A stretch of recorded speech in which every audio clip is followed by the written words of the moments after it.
Battle through the heavens की सोसम से video के अंदर एक बार फिर से आपका स्वागत है। तो इस वीडियो के अंदर एक इंटेंस बैटल होने वाली है क्योंकि जो जियावियन है वो भिड़ने वाला एक बेंशिंग लेवल की एनर्जी बॉडी से। और हाँ, इस वीडियो के एंड में जियावियन का सामना होगा दो दूसरिंग लेवल की एनर्जी बॉडी से। तो चलो यार ज्यादा बकवास न करते हुए वीडियो करते हैं शुरू। तो इस वीडियो की स्टार्टिंग में उस बेंशिंग लेवल की एनर्जी बॉडी को ही दिखाया जाता है जो कि इस टाइम पे कोल्ड एक्सप्रेशन के साथ जियावियन के ग्रुप को ही देख रहा होता है। और तभी वो एनर्जी बॉडी कहती है कि मुझे ह्यूमन ब्लड टेस्ट किए हुए काफी टाइम हो चुका है और अभी मुझे ये भी याद नहीं है कि ह्यूमन ब्लड का टेस्ट कैसा होता है। और इससे पहले मैं तुम लोगों का चुम्बर बनूं, मैं तुम्हें अपने आप से इंट्रोड्यूस करवा देता हूं। और मेरा नाम है इतने साल गुजरने के बाद मैं अपना नाम भी भूल चुका हूं। और पहले भी मुझे काफी ह्यूमन हो रहे सेंस हुए हैं, लेकिन उन्हें जैसी मेरी प्रेजेंस सेंस होती थी तो वो दुम दबा के भाग जाते थे। और इस वजह से ही मैं पहली बार जिंदा इंसानों को देख रहा हूँ। और मेरा नाम सही से सेंट सुविडाओ है। और क्या कभी तुमने इस नाम के बारे में सुना है? ये सुन के जियावियन ग्रुप की भैंस उड़ जाती है क्योंकि इस बंदे को मरे हुए पता नहीं हजारों लाखों साल हो चुके हैं, तो फिर इसके नाम को कौन नहीं जानता होगा। और जब सेंट सुविडाओ जियावियन ग्रुप के एक्सप्रेशन को देखता है तो वो अपने सर को हिलाते हुए कहता है कि लगता है लोग मेरे बारे में भूल चुके हैं। यार छोड़ो इस सब के बारे में, मुझे तुम लोगों को जल्द से जल्द खत्म करना होगा क्योंकि मेरा ये ब्लडी ब्लेड और ज्यादा देर तक नहीं रुक सकता। और ये कहते हैं सेंट सुविडाओ अपने पैरों को मूव करते हैं। और ये देख के जियावियन अपने दुखी कंडेंस करने लगता है और इस अटैक को तुरंत ही गोजेन में दे मारता है। और इस अटैक की पावरफुल फोर्स की वजह से गोजेन काफी दूर तक उड़ता हुआ चला जाता है। और जैसे ही उस जगह से गोजेन हटता है तो वहाँ पे एक ब्लडी अटैक आके लगता है जिस वजह से नीचे की जमीन भी फट जाती है और एक काफी बड़ा क्रैक वहाँ पे फॉर्म होता है। और अपने अटैक को मिस होते हुए देख सेंट सुविडाओ की नजरें जाती है जियावियन के ऊपर। और सेंट सुविडाओ को अपनी तरफ देखते हुए देख जियावियन की फट के हाथ में आ जाती है और उसके रोंगटे खड़े हो जाते हैं। और वो अपने मन में कहता है कि इस बंदे की क्या खतरनाक स्पीड है और क्या किलाइट दुवोजुन और एक बेंशिंग में इतना बड़ा पावर गैप होता है। और ये कहने के बाद जियावियन काफी पीछे हो जाता है और यूनर और गोचिंग के पास आ जाता है। और अगर इस टाइम पे जियावियन की स्ट्रेंथ ना बढ़ी होती तो फिर वो सेंट सुविडाओ के इस अटैक को देख भी नहीं पाता। और तभी गोजेन भी जल्दी से अपनी टोली के पास आ जाता है और फिर कहता है कि इससे निपटना काफी मुश्किल है। और फिर वो जियावियन की तरफ देख के कहता है कि मेरे भाई अगली बार थोड़ा अच्छे से बिहेव करना। और ये सुन के जियावियन का दिमाग खराब हो जाता है और वो कहता है कि अगर ऐसी बात है तो अगली बार मैं तुम्हारे दो टुकड़े होने दूंगा। और ये कहने के बाद जियावियन की नजरें जाती है गोचिंग और यूनर के ऊपर क्योंकि अगर बात हो पावर लेवल की तो फिर ये दोनों उनके ग्रुप में सबसे ज्यादा पावरफुल है। और तभी जियावियन कहता है कि क्या अब हमें अटैक करना चाहिए? ये सुन के गोचिंग और यूनर हाँ में नोट करते हैं। और फिर यूनर और गोचिंग एक दूसरे की तरफ देखते हैं जिसके बाद वो आगे की तरफ शूट हो जाते हैं। और आगे बढ़ते हुए ये कुछ हैंड सेल्स को परफॉर्म करते हैं और कहते हैं ओवरटर्निंग लैंड सील। और तभी उन दोनों के हाथों के सामने दो ब्राइट सील्स अपीयर होती है जिसके बाद वो दोनों ही पाम सील सेंट सुविडाओ में दर दी जाती है। और इन दोनों ही पाम सील्स को अपनी तरफ आते हुए देख सेंट सुविडाओ के चेहरे पे कोल्ड स्माइल आती है। और वो कहता है कि कई बकवास अटैक है। और ये कहने के बाद सेंट सुविडाओ अपने उस ब्लडी ब्लेड को आसमान से नीचे की तरफ फेंक कर देता है और तुरंत ही दो ब्लडी अटैक इन गोड सील से जाकर टकराते हैं। और सेंट सुविडाओ के जो ब्लडी स्लैश अटैक होते हैं वो दोनों गोड सील्स को डिस्ट्रॉय करने के बाद यूनर और गोचिंग की तरफ बढ़ने लगते हैं। और इन दोनों ब्लडी अटैक्स को अपनी तरफ आते हुए देख यूनर और गोचिंग तुरंत ही डोज कर देते हैं। और यूनर और गोचिंग को पीछे करने के बाद सेंट सुविडाओ जिस जगह पे खड़ा होता है उस जगह का ग्राउंड नीचे घुस जाता है। और तभी एक बहुत बड़ा लावा का पिलर जो कि भयानक पावर से भरा होता है उस जगह से बाहर आता है। और उस लावा पिलर को बाहर आते हुए देख सेंट सुविडाओ अपने पैरों को नीचे की तरफ दे मारता है। और तभी उस लावा पिलर के परकच्चे उड़ जाते हैं और वो फायरी हॉट लावा चारों तरफ फैल जाती है। और एट द सेम टाइम सेंट सुविडाओ के पीछे अपीयर होता है जियावियन और एक खतरनाक अटैक सेंट सुविडाओ की तरफ दे मारता है। और इस अटैक का नाम होता है फ्लेम स्प्लिटिंग सुनामी। और इस खतरनाक अटैक को अपनी तरफ आते हुए देख सेंट सुविडाओ अपने ब्लडी ब्लेड को इसमें दे मारता है जिस वजह से वहीं पे डिस्ट्रॉय हो जाता है। और जियावियन के इस खतरनाक अटैक को डिस्ट्रॉय करने के बाद सेंट सुविडाओ अपने ब्लडी ब्लेड को कई बार हवा में घुमाता है और कई सारे पावरफुल अटैक्स जियावियन की तरफ बढ़ने लगते हैं। और इन अटैक्स को रोकती है जियावियन की हैवी रूलर। और जैसे ही अटैक्स हैवी रूलर से टकराते हैं तो वहां से काफी सारी चिंगारियां निकलने लगती है। और इन अटैक के पावरफुल फोर्स की वजह से जियावियन थोड़ा पीछे हो जाता है। और जैसे सेंट सुविडाओ जियावियन को पीछे करते हैं तभी गोसेन, गोवा और गोशान अपने अपने पावरफुल अटैक सेंट सुविडाओ के ऊपर दे मारते हैं। और तभी गोवा कहता है कि क्या ही बेवकूफ सेंट और क्या तो अपने आप को एक ट्रू दोषिंग मानने लगा है। और इन तीनों के एक साथ अपने ऊपर अटैक करते हुए देख सेंट सुविडाओ कहता है कि तुम कीड़ों के इतने मत कि तुम इस सेंट को चैलेंज करो। और ये कहते हैं सेंट सुविडाओ अपने एक हाथ को सामने खाली स्पेस में दे मारता है और तीन ब्लडी अटैक्स गोवा, गोजेंग और गोशान में जाके टकरा जाते हैं। और जैसे ही अटैक्स गोवा के ट्रियो से टकराते हैं तो उन तीनों के मुंह से खून बाहर आता है। और इन पावरफुल अटैक्स को खाने के बाद वो तीनों तुरंत ही पीछे हो जाते हैं और एक एक एनर्जी कोर्स को एब्जॉर्ब करते हैं। और तभी जियावियन कहता है कि हमें साथ मिलकर इसके ऊपर अटैक करना होगा। और ये कहते हैं जियावियन आगे की तरफ शूट हो जाता है और तुरंत ही यूनर, गोशेंग और बाकी सभी लोगों से फॉलो करने लगते हैं। और इस टाइम पे इन सभी की दुर्गी एकदम लिमिट तक इरप्ट हो जाती है। और ये तो सेंट सुविडाओ ने भी एक्सपेक्ट नहीं किया होता कि उसे एकदम से इतने सारे अटैक्स का सामना करना पड़ेगा। लेकिन तभी जो सेंट सुविडाओ होते हैं वो एकदम फोकस मोड में आ जाते हैं और उनका वो ब्लडी ब्लेड खतरनाक तरीके से रोटेट होने लगता है। और ये सिर्फ जियावियन के ग्रुप के अटैक्स को रोकते ही नहीं है बल्कि उसके अंदर से लगातार ब्लडी एनर्जी अटैक्स बाहर आते रहते हैं जिस वजह से इन लोगों में से कोई ना कोई बार बार पीछे उड़ के जा रहा होता है। और इस टाइम पे जियावियन की टोली को समझ आ जाता है कि एक एलीट बेंशिंग कितना ज्यादा भयानक होता है। और इन सभी कंबाइन अटैक से निपटना सेंट सुविडाओ के लिए भी थोड़ा डिफिकल्ट होता है। लेकिन उनकी बड़ी सी ब्लडी स्वॉर्ड से लगातार एनर्जी अटैक्स बाहर आते रहते हैं। और जब इन सभी कंबाइन अटैक की वजह से सेंसुइडाओ का दिमाग खराब हो जाता है तो वो खाली स्पेस में अपने पैरों को दे मारता है और खतरनाक तरीके से किसी टोर्नेडो की तरह घूमने लगते हैं और इस वजह से वहाँ का जो स्पेस होता है उसके पर कच्चे उड़ जाते हैं और वहाँ पे एक ब्लैक होल सा बन जाता है जिसके अंदर से सेंसुइडाओ की आवाज आती है। वो कहते हैं ब्लडी बिट क्योटिक विंटियर और तभी उस ब्लैक होल के अंदर से कई सारे शार्प ब्लडी ब्लेड अटैक्स बाहर आते हैं और इन सभी अटैक्स की वजह से गुचिंग यांग के ग्रुप की बैंड बच जाती है और जब वो सभी इन अटैक से टकराते हैं तो वो पीछे जाके बड़े बड़े पत्थर से टकरा जाते हैं और गुचिंग यांग के ग्रुप को पीछे फेंकने के बाद सेंसुइडाओ की नजर जाती है जियाओयन के ऊपर जो कि इस टाइम पे अटैक करने का मौका ढूंढ रहा होता है और जियाओयन को देख के वो सेंसुइडाओ कहते हैं कि अब तुम्हारी बारी है और ये कहते हैं वो किसी भूत की तरह जियाओयन की तरफ शूट हो जाते हैं और इस सेंसुइडाओ की स्पीड बहुत ही ज्यादा भयानक होती है क्योंकि वो एक सेकंड के अंदर ही जियाओयन के सामने अपीयर हो जाता है और इस सीन को देख के जियाओयन के एक्सप्रेशन एकदम से चेंज हो जाते हैं और वो कहता है sky fire mysterious changes first change second change third change और ये कहती है जियाओयन की दुनिया काफी खतरनाक तरीके से बढ़ने लगती है और वापस से उसके फोरहेड के बीच में वो चिंगनेस होने लगती है लेकिन जियाओयन इसके ऊपर सीधा ध्यान नहीं देता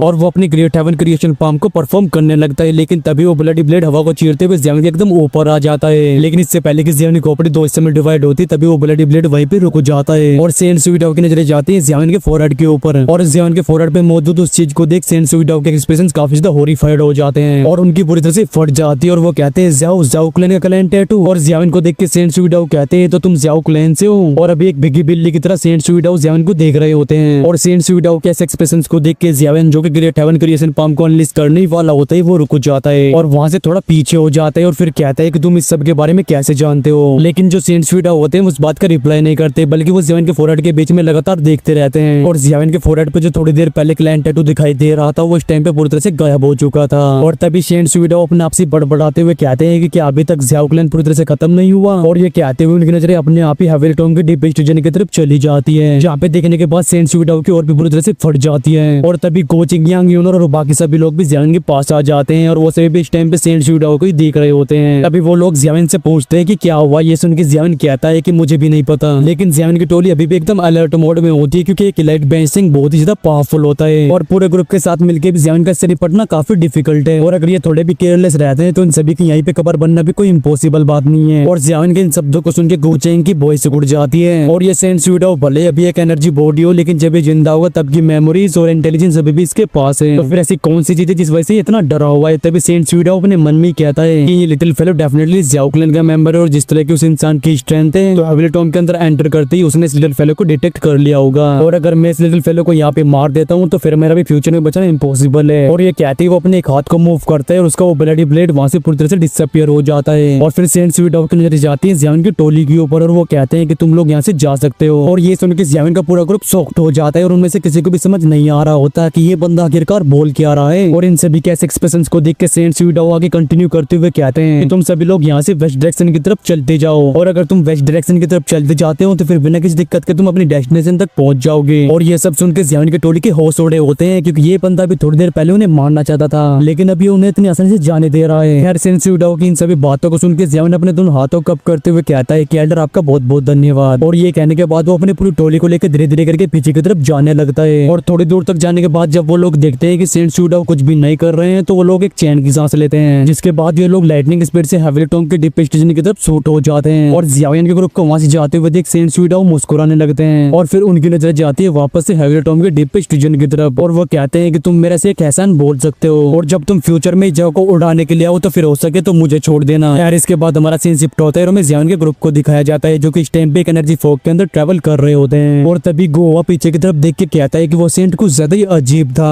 क्योंकि अभी थोड़ी देर पहले वो हमें खत्म करना चाहता था लेकिन वो एकदम से इतना अच्छा इंसान कैसे बन गया। और ये सुन के जियाओयन कहता है कि जब सेंसुइडाओ ने मुझे ध्यान से देखा तो उसे पता चल गया होगा कि मैं जियाओ क्लैन का मेंबर हूँ। और तभी गोचिंग यांग भी मुस्कुराते हुए कहता है कि जब भी तुम्हारा ऑरा बढ़ता है तो तुम्हारे फोरहेड के बीच में जियाओ क्लैन का क्लैन टैटू दिखने लगता है और वो सेंसुइडाओ काफी पुराना एक्सपर्ट है तो उसे जियाओ क्लैन के टैटू के बारे में पता होना कोई बड़ी बात नहीं है। और ये सुन के जियाओयन चौंक जाता है और कहता है कि मेरा सा कौन सा टैटू है बे। और जियाओयन कैसे चौंकते हुए देख गोचिंग यांग और बाकी सभी लोग भी हैरान हो जाते हैं और तभी गोचिंग यांग एक्सप्लेन करते हुए कहता है कि अभी जियाओ क्लैन का टैटू तुम्हारे फोरहेड के ऊपर परमानेंटली अपीयर नहीं होता बल्कि जब भी तुम्हारी स्ट्रेंथ बढ़ती है तो वो क्लैन टैटू अपीयर होकर अपने आप ही डिसअपीयर हो जाता है। और ये सुन के जियाओयन और भी ज्यादा कंफ्यूज हो जाता है और कहता है कि मेरी पावर तभी बढ़ती है जब मैं स्काई फायर मिस्टीरियस चेंजेस को यूज करता हूँ लेकिन मेरे क्लैन टैटू इस टेक्निक के बीच क्या लेना देना है। तभी जियाओयन को कुछ याद आता है और वो कहता है कि वो सेंसुइडाओ मेरे क्लैन टैटू से बिल्कुल भी नहीं डरा था बल्कि उसका हमें छोड़ देने का रीजन कुछ और ही है और वो रीजन पक्का मेरे ज़्याओ क्लैन से रिलेटेड है। लेकिन इस हेवली टॉम के अंदर मेरे ज़्याओ क्लैन से रिलेटेड ऐसी कौन सी चीज है जो कि सेंट सुइडाओ को भी डरा सके। और ज़्याओन के इन शब्दों को सुनकर यूनर कहते हैं कि वो रीजन है एल्डर ज़्याओ जुआन। और यूनर की इस बात को सुनकर ज़्याओन का पूरा ग्रुप ही हिल जाता है और उनके होश उड़ जाते हैं, क्योंकि ज़्याओ जुआन को मरे हुए बहुत टाइम हो चुका है, तो फिर वो सेंट सुइडाओ को ऐसे कैसे डरा सकते हैं। और इन सभी कैसे एक्सप्रेशंस को देख के यूनर कहते हैं कि ये हेवली टॉम बहुत ज्यादा मिस्टीरियस है। और क्योंकि सेंट सुइडाओ जो कि एक एलीट बैंड शेंग है, उनकी लिविंग स्पिरिट यहाँ पे मौजूद है, तो फिर एल्डर ज़्याओ जुआन जो कि उस टाइम पे दो शेंग के पीक पे थे, तो क्या उनके लिए ऐसा करना पॉसिबल नहीं है। और यूनर के इन शब्दों को सुन के वो सभी लोग एकदम चुप हो जाते हैं। और फिर उनकी नजर जाती है ज़्याओयन के ऊपर। और ज़्याओयन भले ही अभी काफी शांत हो, लेकिन उन सभी को भी अच्छे से पता होता है कि ज़्याओयन के अंदर अभी खलबली मची हुई है। और तभी ज़्याओयन कहता है कि चलो चलते हैं यहाँ से, अपनी मंजिले पहुंचने के बाद ये सारी मिस्ट्री सोल्व हो जाएगी। और ये कहने के बाद ज़्याओयन की स्पीड और भी बढ़ जाती है, जिसके बाद ये सभी लोग एनर्जी फोक के अंदर लगातार ट्रेवल करते रहते हैं। और फिर ये लोग ऐसे लगातार ट्रेवल करते करते हेवली टॉम के डीपेस्ट रीजन में एंटर कर जाते हैं। लेकिन तभी उन लोगों को सेंस होता है और उनके सामने दो बंदे अपीयर होते हैं जो कि अभी उन्हें देख रहे होते हैं। और तभी उनमें से एक बंदा कहता है कि ज़्याओयन तुम्हारी स्पीड काफी ज्यादा स्लो है। और इस जानी पहचानी आवाज को सुनकर ज़्याओयन की ग्रुप के एक्सप्रेशन एकदम से चेंज हो जाते हैं। और फिर एकदम से इन सभी की नजर जाती है उन दोनों बंदों के ऊपर, जहाँ पे देख के ज़्याओयन के दिल की धड़कनें बढ़ जाती है। वो कहता है हन्या और अनली। और तभी गुआ कहता है कि मैं सोच रहा था कि तुम दोनों कौन हो, लेकिन तुम दोनों तो वही हो जो कि अभी कुछ टाइम पहले हम लोगों से कुत्तों की तरह अपनी जान बचा के भाग रहे थे। और जब ज़्याओयन देखता है कि गुआ बिना सिचुएशन को सेंस करे बोले ही जा रहा है, तो वो उसे चुप रहने का इशारा करता है। और गुआ की इन बातों को सुन के हन्या कहता है कि चिंता मत करो, थोड़ी देर बाद भागने वाले तुम लोग होंगे। और ये कहने के बाद हन्या और अनली पीछे हो जाते हैं। और तभी किसी घोस्ट की तरह दो बुड्ढे उनकी जगह पे अपीयर होते हैं। और इन दोनों बुड्ढों को अपीयर होते हुए देख ज़्याओयन के पूरे ग्रुप को एक डेंजर फील होता है। और तभी ज़्याओयन कहता है दोशेंग। वेल अभी तक आप लोगों को पता चल ही गया होगा कि ये दोनों बुड्ढे दोशेंग लेवल की एनर्जी बॉडीज हैं। और अब ये दोनों दोशेंग लेवल की एनर्जी बॉडीज ज़्याओयन के ग्रुप का क्या हाल करेगी, या फिर इनका भी बाप ज़्याओयन के ग्रुप को बचाने के लिए आने वाला है, वो सब जानेंगे हम इसके नेक्स्ट पार्ट में। तो इसके नेक्स्ट पार्ट के लिए वीडियो को लाइक करें, और आप लोग चैनल नए हो तो चैनल को सब्सक्राइब करके उस बेल आइकन घंटे को भी जोर से दबाएं। तो चलो यार इस वीडियो को करते हैं यहीं पे एंड, और मैं मिलता हूं आपसे नेक्स्ट वीडियो में। Till take care and bye bye, I love you all guys. बोलो हर हर